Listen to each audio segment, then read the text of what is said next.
जय हिंद मेरे प्यारे साथियों। आज के इस वीडियो में हम लोग सीखने वाले हैं हर परीक्षा के अंदर, हर वनडे एग्जाम के अंदर पूछा जाने वाला एक मोस्ट इंपॉर्टेंट टॉपिक, इकाई अंक, यूनिट डिजिट। कि किसी भी संख्या का इकाई अंक या यूनिट डिजिट कैसे निकाला जाता है, आइए आज जानते हैं। मात्र ये वीडियो 2 से 5 मिनट की मैक्सिमम होने वाली है और इस 5 मिनट की वीडियो को अगर आप देख लेते हैं तो इकाई अंक का कोई भी प्रश्न आपसे नहीं छूटेगा। आइए जानते हैं इकाई अंक क्या होता है।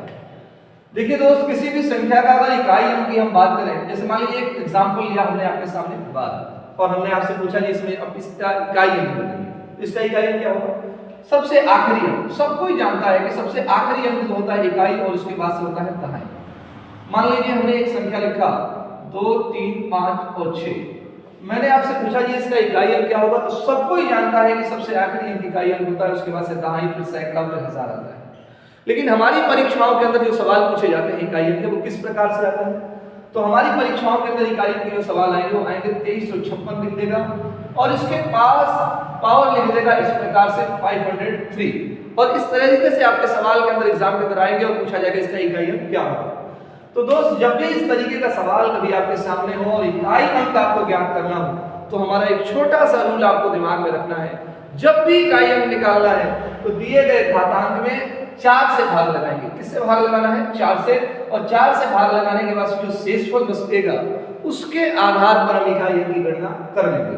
जैसे इस सवाल के अंदर हो सकता है, इस 503 में जैसे ही 4 से भाग लगाएंगे तो क्या बचेगा उस पर ध्यान देना है। क्या रिमाइंडर आता है, क्या शेषफल आता है, उस पर हम बात कर रहे होंगे। 4 से दोस्त जैसे ही आप भाग लगाएंगे तो 4 एकम 4, 1 और 0 10 होता है, तो 4 दूनी 8 2 और 2 के साथ 3 मिलेगा तो 23 होगा। फाइनली आप देखेंगे तो 4 से 23 जो है वो 5 बार में कट जाएगा और 3 बच जाएगा। अब आप कहेंगे सर अगला स्टेप क्या होगा? इकाई अंक दोस्त हमको ज्ञात करना है, तो मुझे मतलब सिर्फ इकाई अंक से होगा। इसका इकाई अंक 6 है और इसका घातांक कितना है? 3। अब मुझे बस इतना सा बताना है कि 6 के पावर 3 क्या होता है। तो अगर आपको याद हो कि 6 के पावर 3 216 होता है, तो आप बहुत आराम से इस बात को बता सकते हैं कि इसका फाइनली इकाई अंक क्या होगा? 6। अब आपको लगा होगा कि सर इतना टाइम लगा है, क्या इससे भी जल्दी कुछ हो सकता है? तो जी दोस्त, एक छोटा सा ट्रिक मैं आपके सामने डिस्कस कर रहा हूं।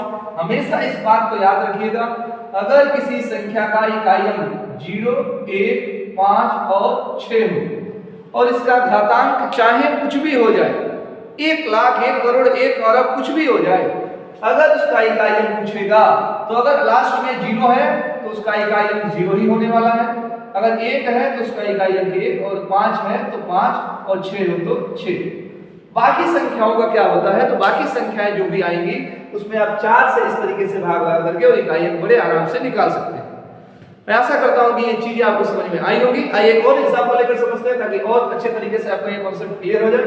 जैसे मान लीजिए हमने आपसे और पूछ दिया 5 2 2 3 और इसका पावर दे दिया 1 0 और इस बार दे दिया 5, और हमने जी पूछा आपसे कि इसमें इकाई अंक बताइए।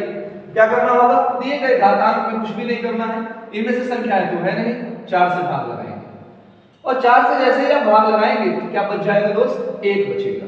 इकाई अंक निकालना है तो केवल इकाई अंक से मतलब रखना है। पावर 1 है, 3 के पावर 1 बराबर 3, और यही सवाल का सही उत्तर होगा। तो मेरे ख्याल से कभी भी इकाई अंक निकालना होगा, घातांक में 4 से भाग लगाना है। अगर ये तीन संख्याओं के अलावे है, अगर ये संख्या है तो बहुत आसान है। बाकी कभी अगर ये नियम आपको भूल भी गया तब भी कोई घबराने की बात नहीं है। इकाई अंक जब भी निकालना है तो एक चीज दिमाग में बैठा लेना है कि जस्ट 4 से घातांक में भाग लगा करके और जो शेषफल बचेगा और सवाल का संख्या का जो आखिरी अंक होगा उस आधार पर हम इकाई अंक की गणना कर सकते हैं। दोस्तों, ये वीडियो आपको पसंद आई हो तो चैनल को जरूर सब्सक्राइब करेंगे और दोस्तों के बीच जरूर शेयर करेंगे। धन्यवाद।